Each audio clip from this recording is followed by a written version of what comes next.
Hermanos, muy buenas tardes, que el Señor les bendiga. Qué alegría volvernos a reunir después de algún tiempo de no poder hacerlo por diferentes circunstancias, entre otras cosas por la pandemia que nos ha impedido el reunirnos presencialmente. Pero gracias a Dios que hoy podemos retomar estos estudios bíblicos y bueno, vamos a retomar de donde nos quedamos la última vez. Ustedes recuerdan que estamos estudiando el libro del profeta Daniel. Hemos estudiado ya los dos primeros capítulos y estaremos hoy estudiando el capítulo número 3. Así que los invito para que busquen sus Biblias, abran sus Biblias en Daniel capítulo 3 y vamos a pedirle también al Señor que Él sea el que nos dirija y el que nos lleve en este tiempo de estudio bíblico. Oremos, por favor. Padre bendito, Dios eterno, te damos gracias por todas tus bendiciones, por tu amor y tu misericordia para con nosotros.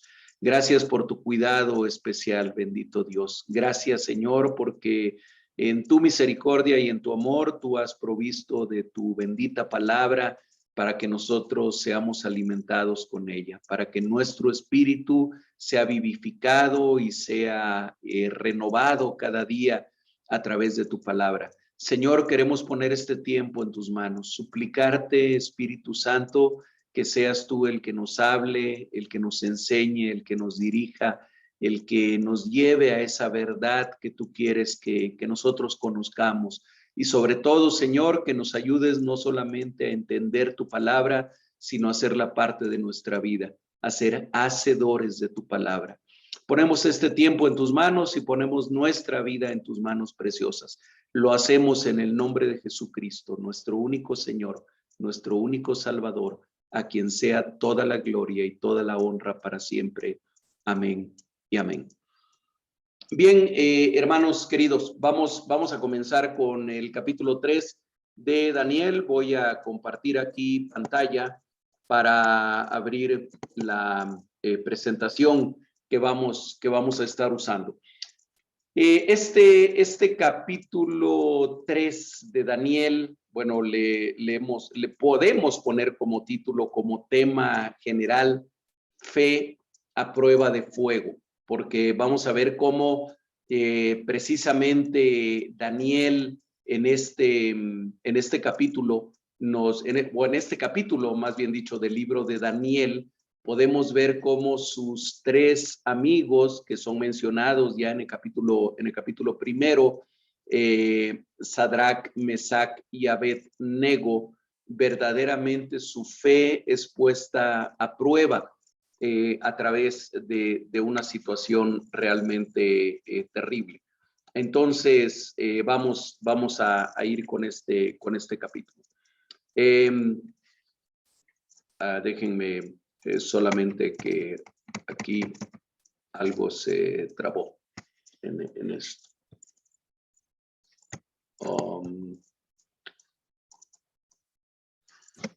Ok, vamos a ver primero el bosquejo del capítulo 3 para que tengamos una idea general de qué es lo que contiene. Y esta es una división que yo he hecho de subtemas del capítulo 3.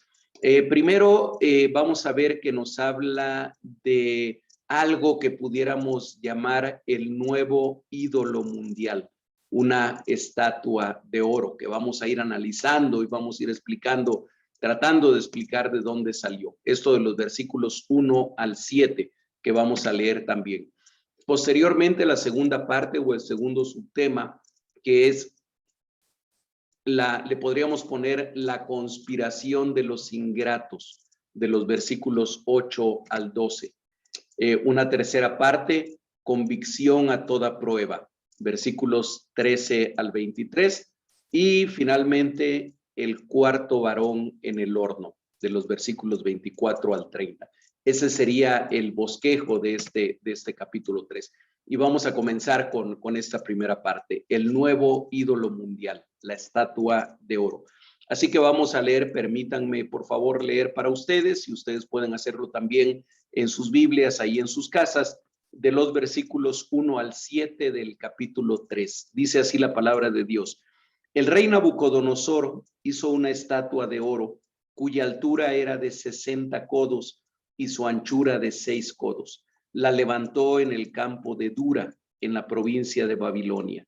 Y envió el rey Nabucodonosor a que se reuniesen los sátrapas, los magistrados y capitanes, oidores, tesoreros, consejeros, jueces y todos los gobernadores de las provincias para que viniesen a la dedicación de la estatua que el rey Nabucodonosor había levantado. Fueron pues reunidos los sátrapas, magistrados, capitanes, oidores, tesoreros, consejeros, jueces y todos los gobernadores de la provincia a la dedicación de la estatua que el rey Nabucodonosor había levantado. Y estaban en pie delante de la estatua que había levantado el rey Nabucodonosor. Y el pregonero anunciaba en alta voz: mándase a vosotros, oh pueblos, naciones y lenguas, que al oír el son de la bocina, de la flauta, del tamboril, del arpa, del salterio, de la zampoña y de todo instrumento de música, os postréis y adoréis la estatua de oro que el rey Nabucodonosor ha levantado. Y cualquiera que no se postre y adore, inmediatamente será echado dentro de un horno de fuego ardiendo. Por lo cual, al oír todos los pueblos el son de la bocina, de la flauta, del tamboril, del arpa, del salterio, de la zampoña y de todo instrumento de música, todos los pueblos, naciones y lenguas se postraron y adoraron la estatua de oro que el rey Nabucodonosor había levantado. Bien, vamos a ir analizando algunos de los conceptos, algunas de las ideas que acabamos de leer aquí.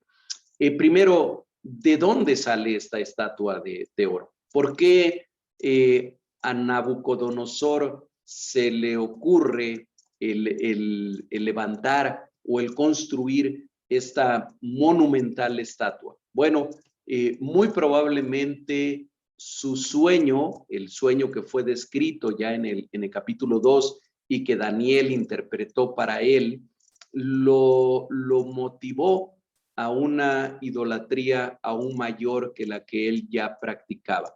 Y decidió entonces hacer un nuevo ídolo, su Dios, que probablemente en su mente representaba al poder mundial que él trataba de establecer por medio del imperio babilónico que él representaba, que él encabezaba como rey, como emperador.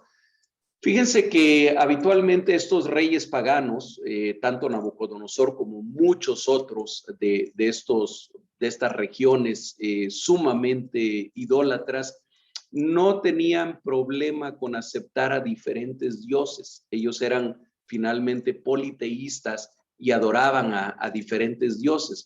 No exigían abandonar a los otros dioses o a los dioses que otros pueblos adoraban, solo adorar a este nuevo Dios, a este nuevo ídolo que representaba su reino.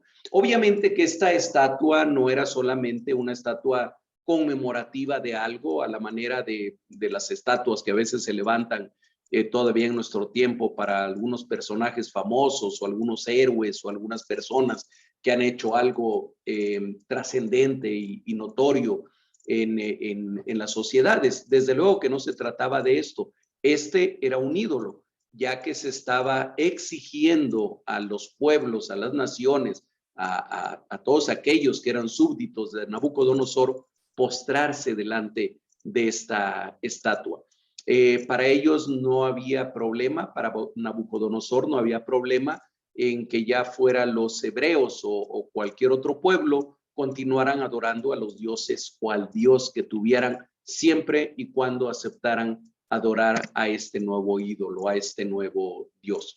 ¿Y de dónde pudo haber salido este ídolo? Bueno, si ustedes recuerdan en el capítulo 2, en el sueño que tuvo Nabucodonosor, había precisamente una imagen también enorme que estaba formada de diferentes materiales pero que el material que más resaltaba era la cabeza de aquella estatua, que era precisamente de oro, la única parte de oro de aquella gran estatua del sueño de Nabucodonosor del capítulo 2 que Daniel interpreta, es la cabeza era de oro. Y cuando Daniel le da la interpretación a Nabucodonosor de aquel sueño que había tenido, le dijo, la cabeza de oro, la cabeza de la estatua que está hecha de oro, te representa a ti, oh rey, representa a tu imperio, al imperio babilónico. Entonces, tal vez en la mente y en el corazón idólatra de Nabucodonosor, nace de ahí la idea de que si él representa, y el mismo Dios le estaba diciendo por medio de Daniel, que en aquel sueño la cabeza de oro lo estaba representando a él y estaba representando a su imperio, aunque finalmente caería para dar lugar a otros imperios que seguirían posteriormente, él seguramente piensa entonces en hacer una estatua que no sea solamente la cabeza de oro, sino toda la estatua de oro, representando de alguna manera su poder mundial, representando de alguna manera su deseo de conquistar todo el mundo, pero además haciéndose el mismo, haciendo a su imperio o a la representación de su imperio un dios, un ídolo más. Entonces, probablemente por eso esta estatua colosal. En la versión Reina Valera, bueno, se nos da la medida de esta estatua, las medidas de la estatua en una unidad de medida que nosotros ya no usamos, que son los codos, pero se dice que tenía una altura de 60 codos y una anchura de 6 codos. Sin embargo, sabemos por documentos históricos, por documentos arqueológicos, que estos codos equivalían a lo que sería para nosotros ahora 45 centímetros aproximadamente. Entonces, de ahí podemos hacer el cálculo y sacar que esta gran estatua colosal medía alrededor de 27 metros de altura por 2.5 metros de ancho. Para que nos demos una idea, 27 metros de altura probablemente sea lo que mide actualmente un edificio de 9 pisos, para que tengamos una idea. Las proporciones no son tan apegadas a la imagen humana o a las proporciones del cuerpo humano. Sin embargo, muchos historiadores basados en hallazgos arqueológicos en la zona que ocupó Babilonia, que es actualmente Irak, algunos hallazgos arqueológicos han confirmado que ellos solían hacer una gran base en la cual ponían después sus estatuas colosales. Y esa base probablemente, al menos alguna de ellas que fue encontrada en la región de Babilonia, o donde estuvo Babilonia, medían hasta 6 metros de altura. Entonces, probablemente hayan sido 27 metros de alto, pero de esos 27 metros, 6 metros correspondían solamente a la base, y eso ya nos daría más una proporción más similar a la del cuerpo humano. Y pretendía que fuera adorada, dice, por toda raza, lengua y pueblo, es decir, todos aquellos que estaban bajo el dominio de Babilonia. Así que Nabucodonosor manda a reunir para la dedicación de esta estatua a los 8 tipos de funcionarios de su reino, o por lo menos aquí se mencionan 8. Obviamente esto está escrito en arameo y no siempre las traducciones pueden ser exactas, porque incluso no se tiene la seguridad del tipo de funcionarios que eran, pero entendemos que era gente importante de su gobierno. Y se mencionan 8 diferentes tipos. Sátrapas, ahí tienen ustedes la palabra entre paréntesis en arameo, Ajasdrepenaya, que era un representante del rey en las diferentes provincias que constituían aquel imperio. Magistrados, Seganim, probablemente los jefes militares de las provincias eran un tipo probablemente de comandantes en cada una de las provincias, capitanes, pajahuata, que eran los guardianes del país, eran, digamos, los militares, los que estaban al frente de las tropas, de los ejércitos que estaban resguardando las diferentes partes del imperio, oidores, que probablemente hayan sido jueces principales con una función de arbitraje y una función de consejeros también, tesoreros, seguramente superintendentes del Tesoro Público, los encargados del Tesoro Público del imperio, consejeros, probablemente eran guardianes de la ley, algo así como abogados o como legisladores, los que ayudaban a hacer las leyes, jueces, tiptayé, los que dictan sentencias, los encargados de dictar sentencia en aquellos que son juzgados o en aquellos que están acusados de algo, y finalmente gobernadores, shiltone, es la misma raíz de sultán, probablemente eran los gobernadores de cada una de las provincias. Entonces, estas son deducciones que históricamente se han hecho, pero se menciona a cada uno de ellos que toda la gente importante del imperio, todos los que estaban dentro de su gobierno, fueron llamados a la dedicación de esta gran estatua de oro, de este nuevo ídolo mundial. Y en el versículo 4 se nos habla de un pregonero, de un heraldo del rey que expresa y dice: mándase a vosotros, oh pueblos, naciones y lenguas. Y fíjese que esta misma expresión o muy parecida aparece varias veces, sobre todo en el libro de Apocalipsis, capítulo 5, verso 9, Apocalipsis 7, 9, 13, 7, 14, 6, 17, 15. Ustedes lo pueden buscar en sus Biblias, e Isaías 66, 18. Y en todos esos casos se refiere a toda la gente. Es una manera de tratar de expresar todos los súbditos en este caso del vasto imperio babilónico. Es decir, a todos se les manda que adoren a esta estatua. El versículo 5 nos recuerda la importancia de la música, no solamente en la adoración genuina a Dios, a donde utilizamos mucho la música como una expresión de adoración al único y verdadero Dios, al Dios Altísimo que nosotros adoramos, pero que también esta misma música tenía una gran importancia en los ritos paganos para mover a las emociones de la gente. Y aquí debemos de tener presente cómo la música, aunque puede ser un medio para adorar a Dios, también la música suele mover las emociones de la gente. Y nosotros tenemos que ser cuidadosos en nuestra adoración a Dios, que no sea una adoración solamente emocional.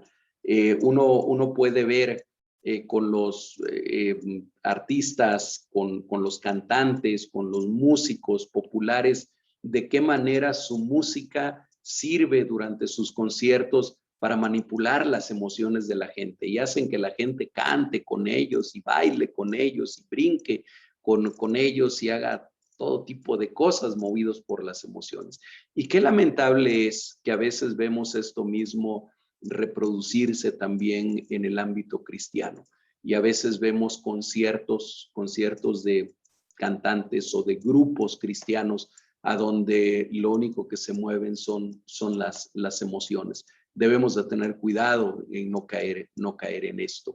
Es solamente una aplicación de esta parte de la escritura. Y entonces decía aquel pregonero, versículo 5, que al oír el son de, y comienza a mencionar varios instrumentos musicales de diferente tipo, dice: al oír el son de la bocina, de la flauta, instrumentos de aliento, instrumentos de viento, el tamboril, un instrumento de percusión, del arpa, del salterio, dos instrumentos de cuerda, de la zampoña. La zampoña a lo mejor no es un instrumento muy conocido por nosotros. En los países andinos se usa la zampoña, es una especie de flauta que son varios tubitos o carrizos pegados de diferentes tamaños y que por lo tanto dan diferentes tonalidades.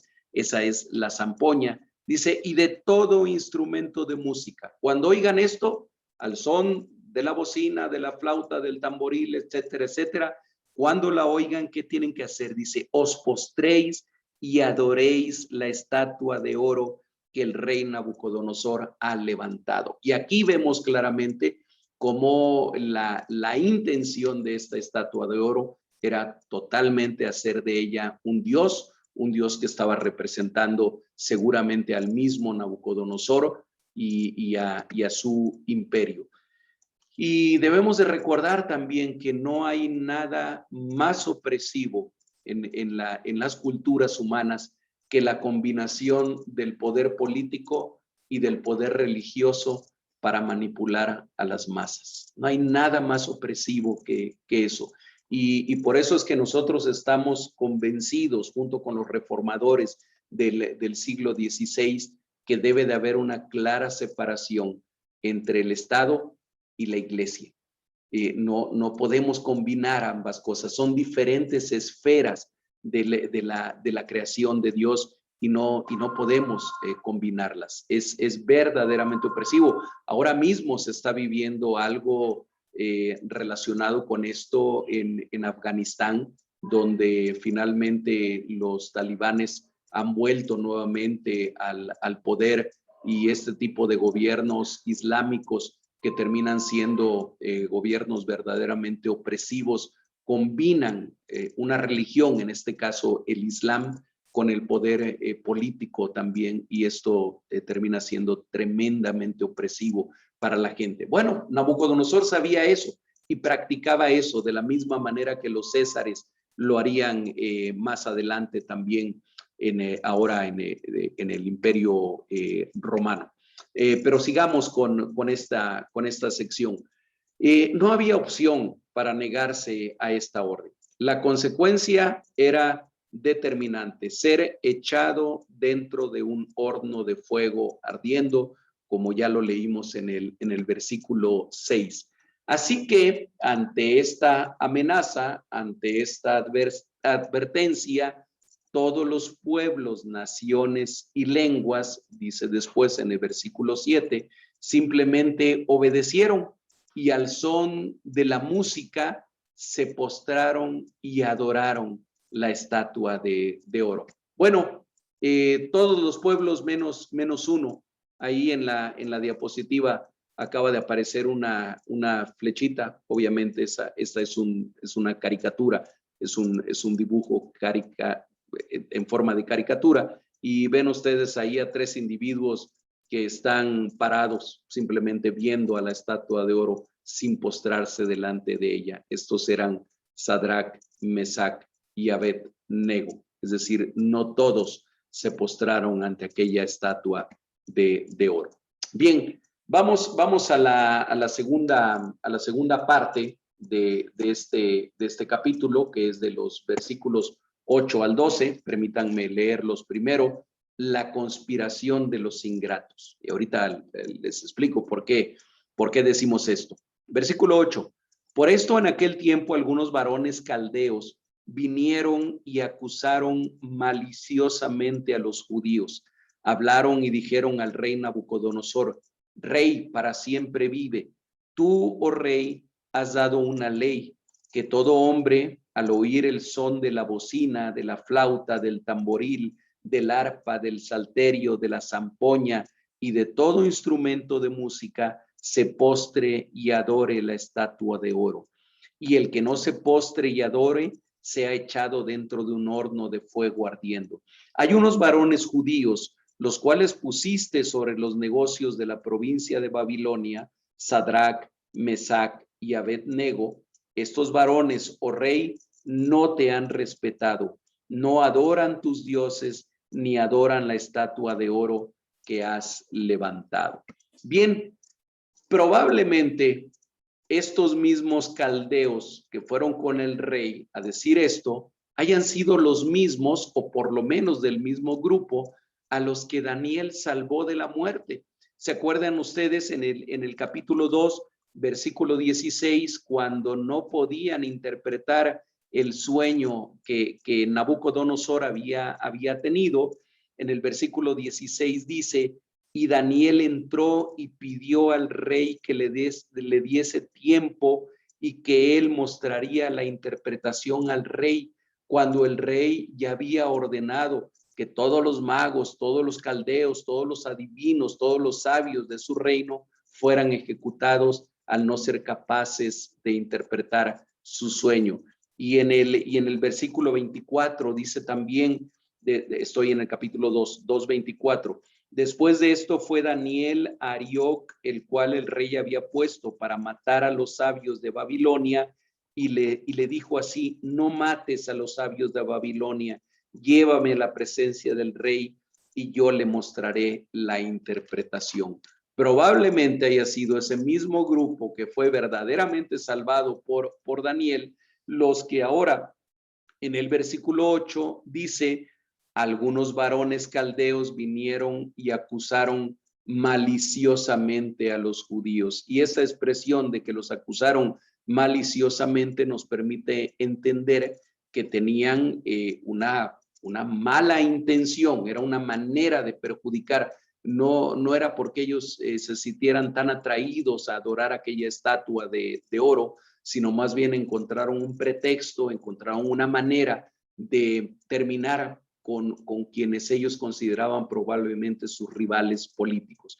El versículo 12 nos permite entender que su denuncia era por envidia o por competencia política, porque mencionan en el versículo 12 aquellos a los cuales pusiste sobre los negocios de la provincia de Babilonia. Es decir, tú los beneficias poniéndolos en un lugar de poder, poniéndolos en un lugar de autoridad, y mira, rey, cómo te pagan. Ellos se niegan a adorar a tus dioses y se niegan a obedecer a la estatua de oro que tú has creado. Es decir, ellos no te respetan.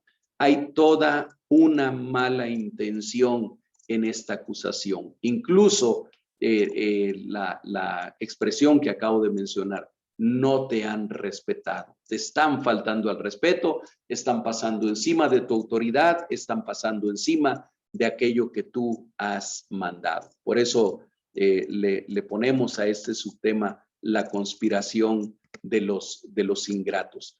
Pero enseguida vemos que hay si bien hay una conspiración de los ingratos, también hay en los acusados una convicción a toda prueba, que la vamos a ver de los versículos 13 al 23. Leamos esta parte. Versículo 13. Entonces Nabucodonosor dijo con ira y con enojo que trajesen a Sadrach, Mesach y Abednego. Al instante fueron traídos estos varones delante del rey. Habló Nabucodonosor y les dijo: es verdad, Sadrach, Mesach y Abednego, que vosotros no honráis a mi Dios, ni adoráis la estatua de oro que he levantado. Ahora pues, ¿estáis dispuestos para que al oír el son de la bocina, de la flauta, del tamboril, del arpa, del salterio, de la zampoña y de todo instrumento de música, os postréis y adoréis la estatua que he hecho? Porque si no la adorareis, en la misma hora seréis echados en medio de un horno de fuego ardiendo.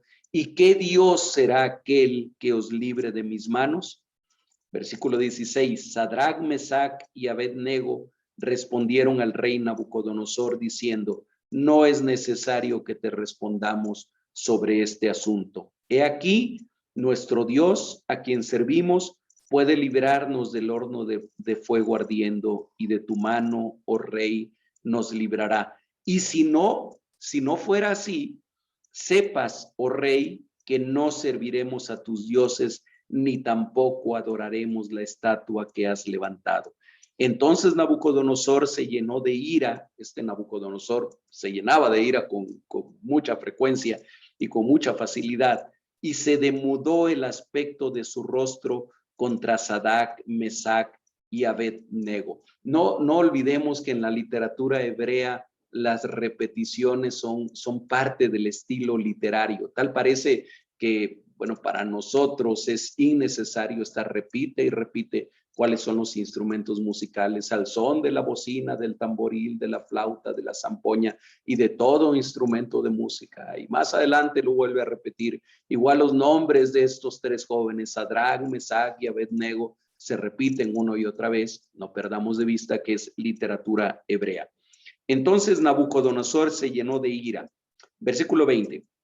Y mandó a hombres muy vigorosos que tenía en su ejército que atasen a Sadrach, Mesach y Abed-nego para echarlos en el horno de fuego ardiendo. Entonces estos varones fueron atados con sus mantos, sus calzas, sus turbantes y sus vestidos, es decir, vestiditos como estaban, así los ataron y fueron echados dentro del horno de fuego ardiendo. Y como la orden del rey era premiante y lo habían calentado mucho, la llama del fuego mató a aquellos que habían alzado a Sadrach, Mesach y Abed-nego. Y estos tres varones, Sadrach, Mesach y Abed-nego, cayeron atados dentro del horno de fuego ardiendo. Bien. Al igual que siglos después, les comentaba hace unos minutos, con los césares en el Imperio Romano, el negarse a adorar esta estatua de parte de funcionarios de su reino, porque estos tres jóvenes eran hebreos, sí, eran judíos, pero desde que Daniel interpretó correctamente por revelación divina el sueño de Nabucodonosor, los cuatro, Daniel y ellos tres, habían sido puestos en lugares de autoridad, en lugares de influencia.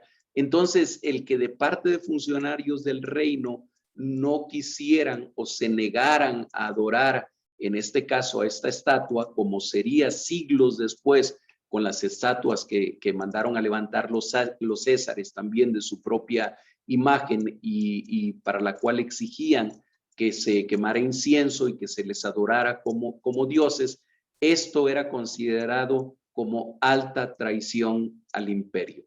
Eso explica la ira de Nabucodonosor, de la cual se habla en el versículo 13 que ya leímos. Aparentemente Nabucodonosor quería después de todo ayudar a estos jóvenes. No debemos olvidar el antecedente del capítulo 2. No quiere ejecutarlos. Y por eso les pregunta algo que no es propio de un tirano como era Nabucodonosor, les pregunta dándoles la oportunidad de retractarse. En el versículo 14, ¿es verdad, Sadrach, Mesach y Abed-nego? ¿Es verdad lo que me han venido a decir? O a lo mejor me mintieron, a lo mejor no es cierto lo que me dijeron, que ustedes no honran a mi Dios ni adoran la estatua de oro que he levantado. Y entonces les da la oportunidad. Ahora pues están dispuestos para que al oír el son, y vuelve a repetir, todos los instrumentos musicales, se postren y adoren la estatua que he hecho. Y les vuelve a repetir la advertencia, porque si no la adorareis, en la misma hora seréis echado en medio de un horno de fuego ardiendo. Y casi que decía, y yo no quiero hacer eso, yo no quiero arrojarlos en un horno de fuego. Y Nabucodonosor, por cierto, ya sabía del Dios de los cielos. No era un ignorante de quién era el verdadero Dios.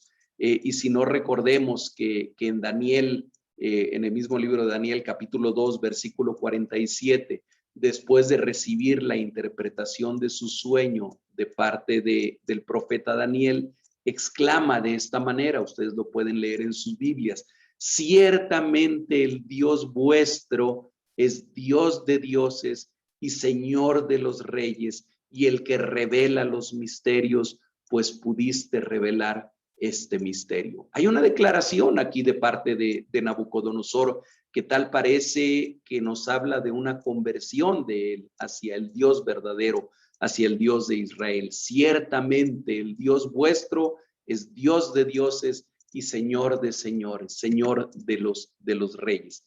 Pero aquí, en capítulo 3, versículo 15, vemos que esa declaración fue solo emocional, porque ahora su arrogancia le hace decir aquí al final del capítulo, del versículo 15, ¿y qué Dios será aquel que os libre de mi mano? ¿Qué Dios podrá ser mayor que yo y podrá librarlos de mi mano? Esa es una advertencia tajante de parte de un hombre que se sabía lleno de poder y que ese poder lo había llenado de arrogancia, de orgullo, de incluso ponerse a la altura del mismo Dios.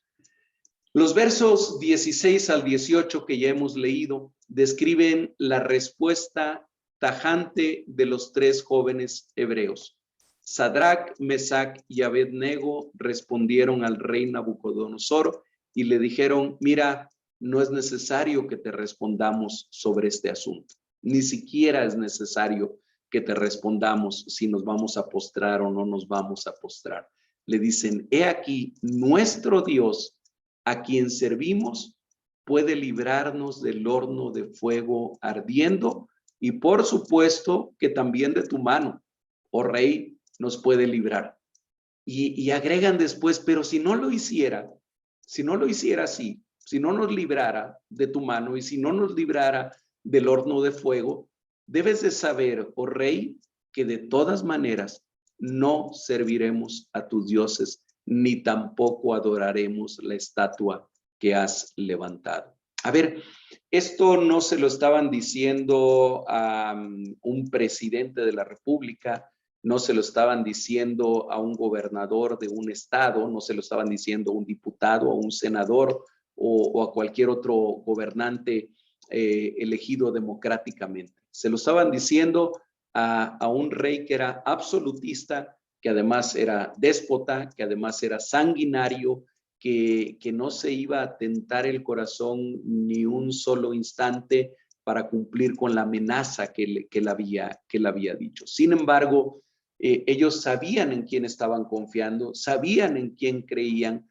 pero veamos cómo la fe de estos tres jóvenes no es una fe milagrera, no es una fe que está basada en los milagros, porque ellos mismos aceptan que existe la posibilidad de que Dios no los libre del horno de fuego. Y le dicen, pero aún así, aún en esas circunstancias, debes de saber, oh rey, que no serviremos a tus dioses, ni tampoco adoraremos a la estatua que tú has levantado. Ellos tenían, sin lugar a dudas, más temor a Dios que a Nabucodonosor. Sabían lo que dice Éxodo capítulo 20, versos 3 al 5. Vamos a ir a ese pasaje solamente para recordar lo que la escritura dice ahí en lo que conocemos como el decálogo o como los 10 mandamientos.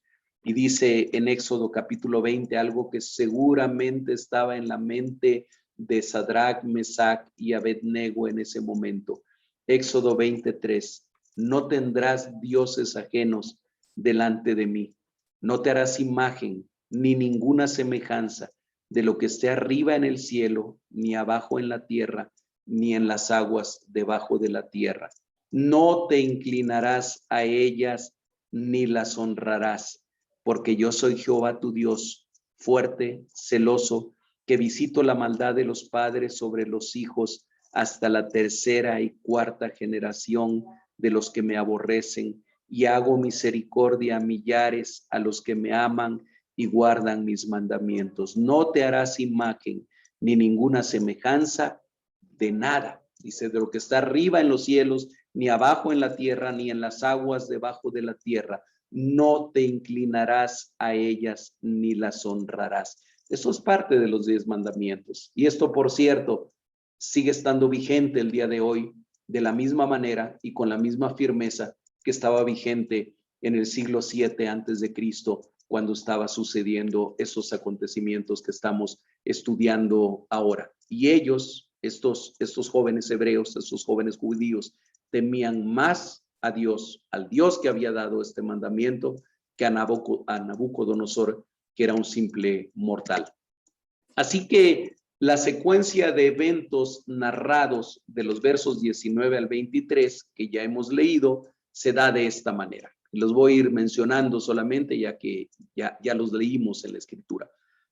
En primer lugar, Nabucodonosor se enfurece, se llena de ira ante esta respuesta. En segundo lugar, ordenó que el horno se calentase 7 veces más. Cualquier cosa que eso signifique, quiere decir que tenían que hacerlo más fuerte el fuego, mayor el fuego de lo que normalmente lo hacían.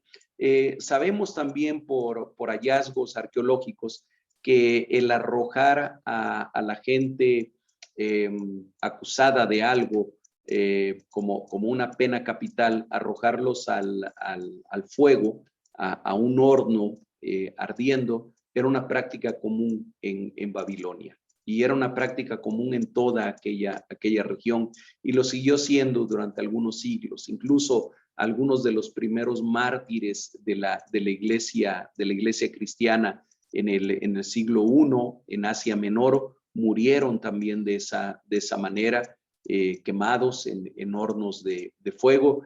Y curiosamente es una práctica que posteriormente, muchos siglos más adelante, en tal vez el periodo más oscuro de la historia de la iglesia, la mal llamada Santa Inquisición volvió a poner en práctica nuevamente, quemando también a los que ellos consideraban como herejes. Y tristemente también hay historia de algunos líderes de la iglesia que nació en la Reforma Protestante del siglo XVI, que también mandaron a la hoguera a quienes consideraban herejes en ese tiempo. Así que no nos libramos tampoco de esa parte tan triste de la historia. Pero bueno, aquí tenemos que ordenó algo que solían hacer. No era exclusivo, no es que se le hubiera ocurrido de repente a Nabucodonosor este castigo. En tercer lugar, mandó que atasen a los 3 jóvenes, cosa que hicieron soldados muy vigorosos, dice ahí la palabra. Número 4, fueron arrojados al horno. Se cumplió con la orden que había dado Nabucodonosor. Y se había levantado tanto el fuego que sus verdugos, los verdugos de esos jóvenes, quienes los arrojaron en el fuego, ellos murieron quemados. Vamos con la cuarta y última sección de este capítulo, de los versículos 24 al 30. Vamos a leerlos primero. Versículo 24. Entonces el rey Nabucodonosor se espantó y se levantó apresuradamente y dijo a los de su consejo: ¿no echaron a 3 varones atados dentro del fuego? Ellos respondieron al rey: es verdad, oh rey. Y él dijo: he aquí yo veo 4 varones sueltos que se pasean en medio del fuego sin sufrir ningún daño, y el aspecto del cuarto es semejante a hijo de los dioses. Entonces Nabucodonosor se acercó a la puerta del horno de fuego ardiendo y dijo: Sadrach, Mesach y Abednego, siervos del Dios Altísimo, salid y venid.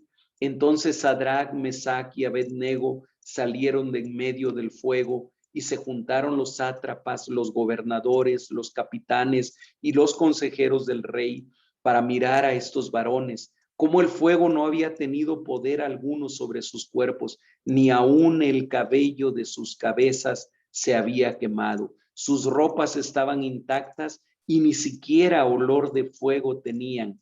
Entonces Nabucodonosor dijo: bendito sea el Dios de ellos, de Sadrach, Mesach y Abednego, que envió su ángel y libró a sus siervos que confiaron en él y que no cumplieron el edicto del rey y entregaron sus cuerpos antes que servir y adorar a otro Dios que su Dios. Por lo tanto, decreto que todo pueblo, nación o lengua que dijere blasfemia contra el Dios de Sadrach, Mesach y Abednego sea descuartizado y su casa convertida en muladar. Tal parece que a Nabucodonosor le encantaba hacer esto, convertir las casas en muladar. Ya en otra parte también había aparecido esta misma amenaza. Por cuanto no hay Dios que pueda librar como este.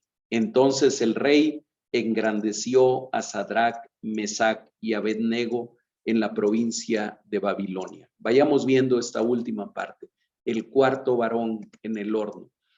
En los versos del 24 al 26, como lo acabamos de leer, podemos ver el actuar sobrenatural de Dios delante del arrogante Nabucodonosor, quien según el verso 24 se espantó y se levantó apresuradamente cuando vio lo que él estaba contemplando delante de sus mismos ojos en aquel horno de fuego. Se dio cuenta de dos cosas. Número uno, que los tres jóvenes no estaban sufriendo ningún daño. No nos dice aquí la escritura exactamente qué hacían ellos, pero yo me imagino que ellos estaban alabando a Dios y estaban adorando a Dios en medio de aquel horno de fuego. Dice el versículo 25, he aquí yo veo 4 varones sueltos que se pasean en medio del fuego sin sufrir ningún daño. Pero vio algo más, vio que había un cuarto varón con ellos cuyo aspecto era, dijo el mismo Nabucodonosor, semejante a hijo de dioses. Así que les pidió que salieran, refiriéndose a ellos ahora como siervos del Dios Altísimo. Sadrach, Mesach y Abednego, siervos del Dios Altísimo, salid y venid. Los llama para que salgan de aquel horno de fuego. Al igual que al final del capítulo 2, aquí volvemos a ver en los versos del 27 al 30 al déspota rey reconocer delante de sus príncipes y gobernantes quién es el único Dios y bendecir a ese Dios. Todos aquellos poderosos, todos aquellos principales, gobernadores, oidores, jueces, consejeros, se juntaron para ver a aquellos 3 jóvenes que no les había ocurrido absolutamente nada. Es más, dice la escritura, que ni siquiera olían a humo, ni siquiera se había impregnado el olor como nos pasa a algunos de nosotros cuando hacemos algún fuego con leña o con carbón, alguna carne asada, por ejemplo, y cómo la ropa se queda impregnada del olor a leña, del olor a lo que hemos quemado. Bueno, dice, ni siquiera eso, ni siquiera olían a humo. Así que Nabucodonosor no tiene otra opción que bendecir a Dios y ordenar un castigo terrible ahora para quien se atreva a decir alguna blasfemia contra Dios. Y veamos en los últimos versículos, versículo 28, estas palabras de Nabucodonosor. Bendito sea el Dios de ellos, que envió su ángel y libró a sus siervos que confiaron en él y que no cumplieron el edicto mío, el edicto del rey, dice, y entregaron sus cuerpos antes que servir y adorar a otro Dios que a su Dios. Ese es el final. Nuevamente, los jóvenes son engrandecidos aún más por el rey. Dice en el último versículo del capítulo que estamos estudiando. Entonces el rey engrandeció a Sadrach, Mesach y Abednego en la provincia de Babilonia. Es decir, si ya tenían autoridad, ahora les dio más autoridad todavía. Y bien, vayamos a la aplicación, a una breve aplicación de este estudio, hermanos.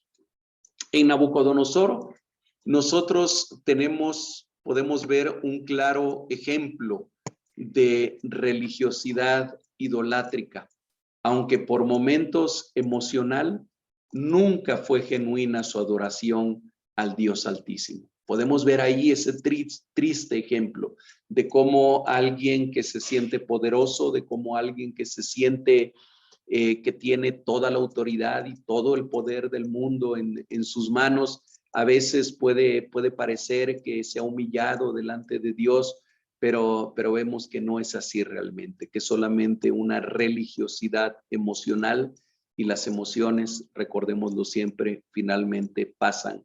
finalmente se diluyen y la esencia de lo que hay en el corazón del ser humano es lo que brota. Por algo el Señor Jesucristo decía y enseñaba diciendo que de la abundancia del corazón habla la boca. Finalmente, de lo que habla nuestra boca es de lo que abunda en nuestro corazón. Y esa es la primera lección que en un sentido de advertencia, en un sentido negativo de lo que ocurrió, podemos tomar de este capítulo. Lo segundo, en Sadrac, Mesac y Abed-Nego vemos un ejemplo a seguir para nosotros. Nuestra fidelidad a Dios, hermanos, no es negociable, aunque el costo sea entregar la vida.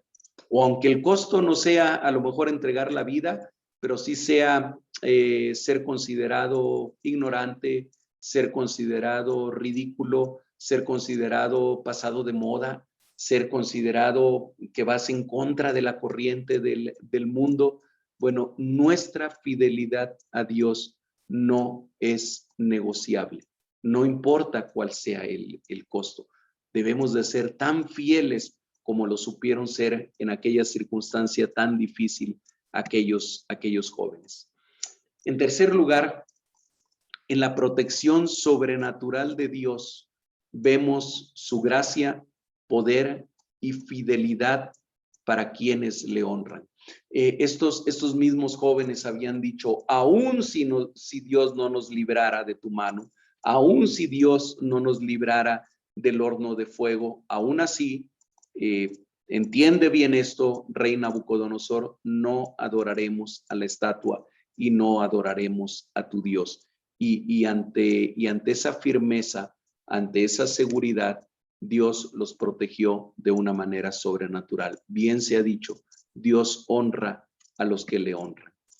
Y finalmente, la pregunta para cada uno de nosotros. ¿Estás pasando por un horno de fuego en este momento? No sé, tal vez una enfermedad. Ahora hemos tenido muchos conocidos y muchas personas enfermas de COVID y de otras enfermedades. ¿Estás pasando por el horno de fuego a través de una enfermedad, por problemas financieros a lo mejor, por crisis familiares, por algún peligro de divorcio o de separación en tu matrimonio, por algún otro tipo de tribulación? Puedes estar seguro que no estás solo. Dios no prometió evitar que cayeras en ese horno, pero sí prometió estar contigo y sacarte intacto del horno de fuego si tú depositas tu confianza plenamente en Él. Así que, hermanos, creo que el estudio de esta tarde, el estudio de Daniel capítulo 3, nos debe de llevar a reflexionar en cómo estamos viviendo nuestra fe, cómo estamos viviendo nuestra vida cristiana. ¿Qué tan fieles estamos siendo a Dios? ¿Qué tanto estamos enfrentando la adversidad con la misma fidelidad, con la misma seguridad y con la misma fe con que le enfrentaron estos jovencitos? Era gente muy joven. Ya comentábamos cuando comenzamos el estudio de Daniel en el capítulo 1, que eran tomados tal vez entre los 13 y los 15 años de edad, y 3 años que duraba su capacitación. Habrán tenido 18 años, no había pasado mucho tiempo desde aquella interpretación del sueño de Nabucodonosor. Seguramente eran personas de 20 y tantos años en ese tiempo, y sin embargo supieron tener la firmeza, supieron tener la convicción de en quién y qué estaban creyendo. Que Dios nos ayude para que nosotros podamos tener esa misma seguridad y esa misma confianza en nuestro Dios cuando nos toque atravesar el horno de fuego también. Hermanos, que el Señor les bendiga, y si Dios lo permite, nos estaremos viendo la próxima semana para estudiar el capítulo 4 de Daniel. Dios les bendiga, hermanos. Buenas tardes.